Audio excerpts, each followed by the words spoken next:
Chapter 12. Examination of Suffering. Verse 1. Some assert that suffering arises by virtue of being self-caused, other-caused, both self and other-caused, or non-causal. Such an assertion which treats suffering as an effect is not justifiable. Verse 2. If suffering is self-caused, it will not have a relational condition in arising. For surely these present skandhas are relationally conditioned in the arising of those future skandhas. Verse 3. If these present skandhas are different from those future skandhas, or if the latter is other than the former, then there will be suffering caused by something else, and those future skandhas will also be caused by it. Verse 4. If suffering is caused by the individual himself, then the individual is separated from suffering.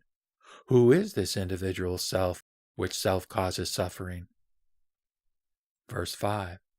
If suffering is caused by another individual, where is this self which is separated from suffering, but which is seemingly the recipient of the suffering caused by another? Verse 6. If suffering is caused by another individual, what is the nature of this individual which is separated from and yet causes and bestows suffering on the recipient? Verse 7. As self-cause cannot be established, where can an other-caused suffering be? For surely an other-caused suffering is caused by that other itself. Verse 8. In truth, then, there is no self-caused suffering, for it cannot come about by itself. If an other does not bring about its own suffering, why is there an other-caused suffering? Verse 9.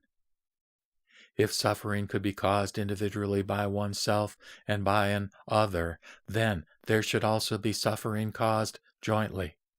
Where is this non-causal suffering which is neither caused by itself nor by an other? Verse 10. Not only is the fourfold causal view of suffering impossible, but the same is not possible with respect to the external elements of being.